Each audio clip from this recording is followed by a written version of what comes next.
So the subject line is, you ready for this, Keelan? Yes. Leaving my boyfriend for a heroin dealer about to go to prison. Oh. So this young lady's about to make a great choice just from the subject line. Hey, Lewis, I guess maybe you'd be interested in... Why do people tell me this shit? You know what? Don't not tell me, but also it's very interesting that you do. And continue to tell me because it makes for great content. I'm going to change everyone's names for everyone's safety, including mine. Hey, Lewis, I guess maybe you'd be interested in this, but to put in the simplest terms, I'm seriously considering leaving my boyfriend of 6 years for a man who's about to go to prison for smuggling 1 kilogram of heroin and 2 guns into Queensland. Damn. Wow. I've attached the police release of his arrest. Let's have a look at this. Oh, this is fucking crazy. Man. All right. That's real. Wild. Okay.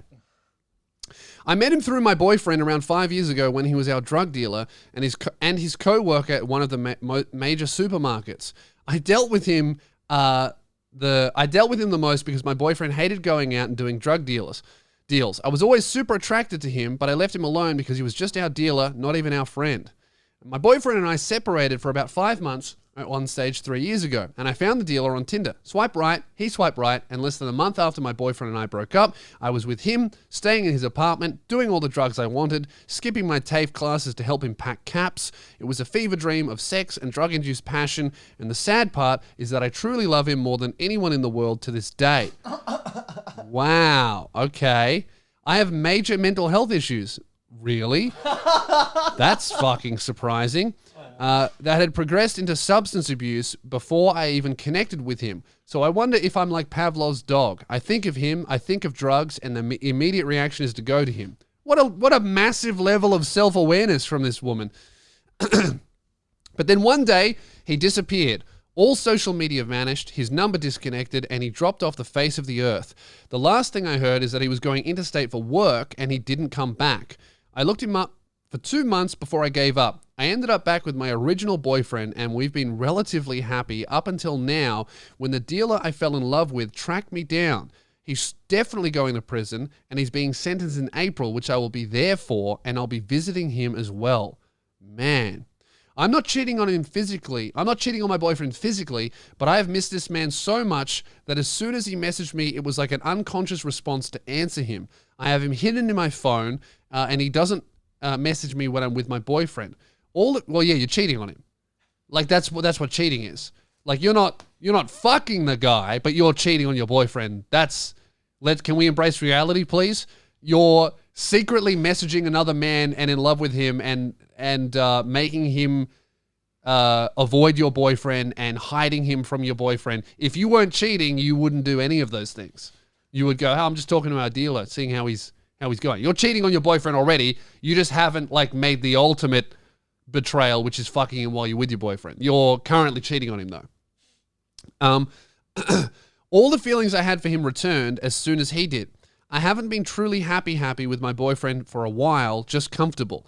I know I'm a massive cunt and this is very inexcusable, but that dealer, he's my one. Fuck. Is he? I hate it more than anyone else, but he's my one. My boyfriend fucking hates him for obvious reasons.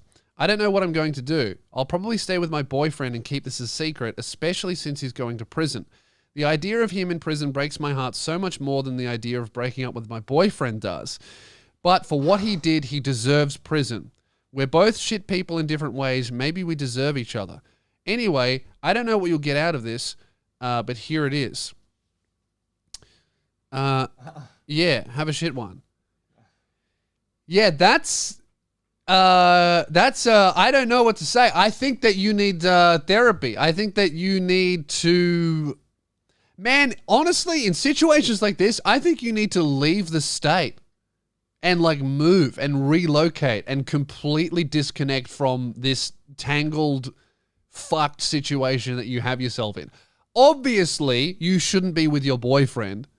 Right? You don't like him, and the kindest, nicest thing you could do would be to break up with him.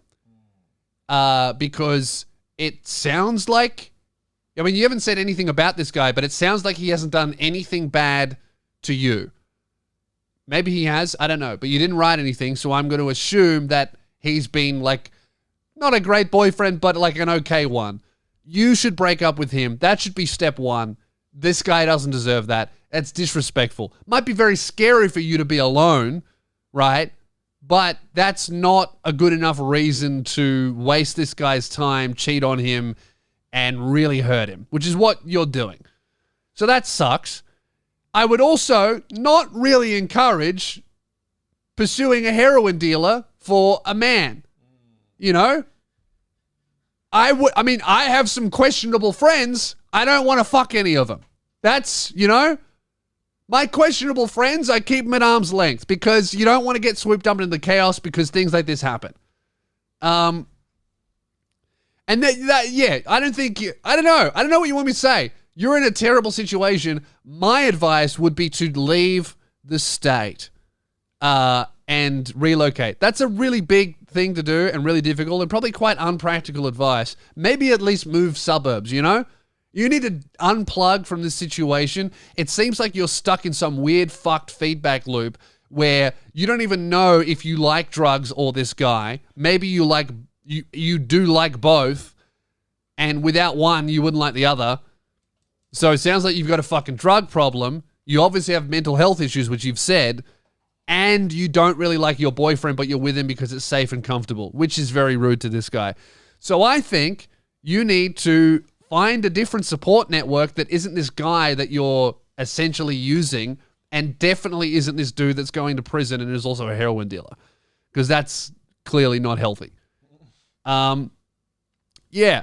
I don't know how much of this advice you're going to take, but I hope you take some of it. And my advice would be you need to unplug from all of these people. You are who you surround yourself with, as fucking, you know, generic as that advice sounds. You are your friends. So if you don't unplug from this situation, you will just end up spiraling in it. I've seen it so many times before where people just get sucked into this vortex of chaos and drugs and depression and sex and all this kind of stuff, and it ruins their life. I've seen it. I've witnessed it. I've tried to stop it.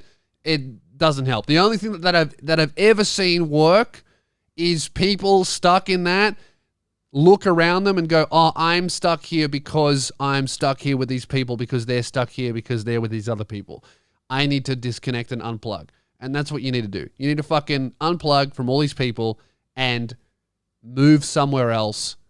Stop seeing them. It's really, really hard to do, but you need to build new connections. Reach out to your family if you have a good relationship with them. If you don't, maybe you could repair it. If that's not an option, you need to go to, you know, there's fucking women's shelters. There's social outreach programs. There's Alcoholics and Addicts Anonymous programs. There's, fuck it, at this point, there's even church and religions. They will, little local churches. Don't do the big crazy ones, but local churches can be really good for this sort of thing of like disconnecting from a really terrible social group and connecting with a more positive one.